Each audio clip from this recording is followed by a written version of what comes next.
Tomorrow When the War Began by John Marsden. Chapter 4. We didn't do a lot the next day. No one got up till 10 or 11 o'clock. The first thing we found was a biscuit bag we'd overlooked when packing the food the night before. It was empty. Thanks to us, some grateful animal was now a lot fatter.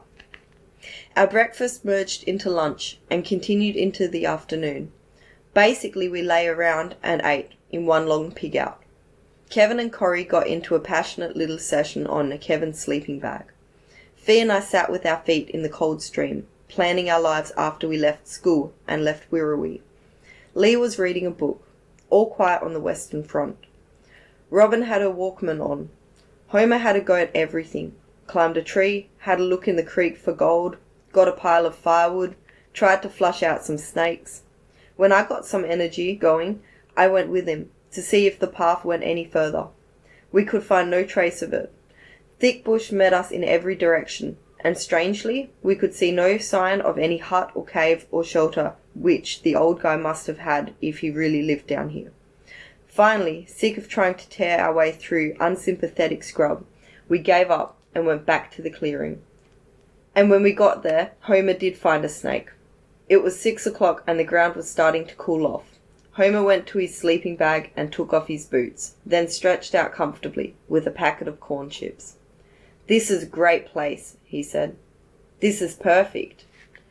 At that moment, the snake, which had crawled into his sleeping bag, must have stirred under him, because Homer leapt to his feet and ran about 10 meters away. "Jesus Christ!" he yelled. "There's something in there! There's a snake in my sleeping bag!" Even Kevin and Corrie stopped what they were doing and came racing over. There was a wild debate, first about whether Homer was imagining things, then, when we all saw the snake move, about how to get it out with as little loss of life as possible. Kevin wanted to weigh the sleeping bag down in the creek with rocks until the snake drowned. Homer wasn't keen on that. He liked his sleeping bag. We weren't too sure that the snake wouldn't be able to bite through the bag. As a kid, I was told a terrifying story by a shearer about how his son had been bitten through a blanket as he lay asleep in his bed. I don't know if the story was true, but I never forgot it. We decided to trust all those experts who'd been telling us since we were kids that snakes are more scared of people than people are of snakes. We figured if we were at one end of the sleeping bag and the snake came out of the other end, he'd probably do a big sliver in the opposite direction, straight into the bush.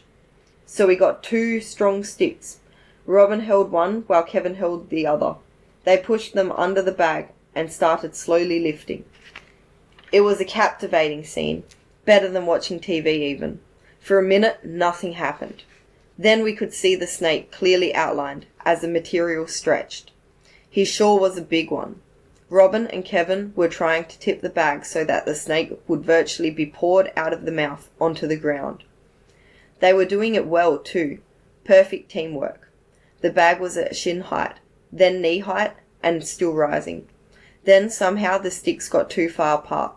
Corrie called out. They realized and started to correct, but Robin lost her grip for a moment. And a moment was all it took. The sleeping bag slithered down to the ground as though it had come to life itself, and one very mad snake came bursting out. The only rational thought I had at that moment was curiosity, that Kevin was obviously as nervous of snakes as he was of insects. He just stood there, white in the face and trembling, looking like he was going to cry. I think he was so paralyzed that he would have waited and let the snake crawl up his leg and bite him. It was funny considering how tough he'd been when he had the stick and was lifting the bag, thinking he was safe. But there wasn't really much time or space for rational thoughts at that stage of my life. My irrational mind was running the show. It told me to panic. I panicked. It told me to run. I ran. It told me not to give a stuff about anyone else. I didn't give a stuff. It was quite a few moments before I looked around to see if they were okay, and to see where the snake was. Kevin was still standing in the same spot. Robin was a few meters in front of me doing what I was doing, standing and looking and puffing and trembling. Fee was in the creek. I've got no idea why. Lee was up a tree, about 6 meters from the ground, and rising fast. Corrie was intelligently at the fire and using it as protection. Homer was nowhere to be seen. Neither was the snake. "Where is it?" I yelled. "It went that way," said Corrie, pointing into the bush. It chased me, but when I got here, I jumped over the fire and it veered away. For someone who'd just been chased by a frenzied snake, she seemed the calmest of us all. Where's Homer? I asked. He went that way, said Corey, pointing in the opposite direction to the snake. That sounded safe enough, even for Homer. I slowly stopped panicking and came into the fire. Lee, looking a bit sheepish, began descending the tree. Even Homer appeared eventually, coming cautiously out of the dense patch of scrub. Why were you standing in the creek? I asked Fee. To get away from the snake, of course. But Fee, snakes can swim. No, they can't. Can they? Oh my god, I could have died. Thanks for telling me, guys. That was the end of our major excitement for the day, unless you count the sausage surprise that Homer and Kevin produced for tea. It certainly was full of surprises, and like the snake, it was the kind of excitement I could do without. We went to bed pretty early. It had been one of those days when everyone was exhausted from doing nothing. I climbed into the sleeping bag at 9:30, after checking carefully that it was empty. By that stage, only Fee and Homer were still up, talking quietly at the fire. I sleep pretty soundly, pretty heavily, and this night was typical. At one point I woke up, but I've got no idea what time it was. Maybe 3 or 4 o'clock? It was a cold night. I needed to go to the dunny, but spent 10 minutes trying to put it off. It just seemed too cruel to have to crawl out of that snug sleeping bag. I had to give myself a stern lecture. Come on. You know you have to go. You'll feel better when you do. Stop being such a wimp. The quicker you do it, the quicker you'll be back in this warm bag. Eventually it worked. I struggled grimly out and staggered about 10 meters to a convenient tree. On my way back, a couple of minutes later, I paused. I thought I could hear a distant humming. I waited, still unsure, but it became louder and more distinct. It's funny how artificial noises sound so different to natural noises. For a start, artificial noises are more regular and even, I guess. This was definitely an artificial noise. I realized it had to be some kind of aircraft. I waited, looking up at the sky. One thing that's different here is the sky. This night was like any clear night in the mountains. The sky sprinkled with an impossible number of stars. Some strong and bright, some like tiny, weak pinpricks, some flickering, some surrounded by a hazy glow. Most views I get tired of eventually, but never the night sky in the mountains. Never. I can lose myself in it. Suddenly, the loud buzzing became a roar. I couldn't believe how quickly it changed. It was probably because of the high walls of rock that surrounded our campsite. And like black bats screaming out of the sky, blotting out the stars, a V-shaped line of jets raced overhead, very low overhead. Then another, till 6 lines in all had stormed through the sky above me. Their noise, their speed, their darkness frightened me. I realized that I was crouching as though being beaten. I stood up. It seemed that they were gone. The noise faded quickly till I could no longer hear it, but something remained. The air didn't seem as clear, as pure. There was a new atmosphere. The sweetness had gone.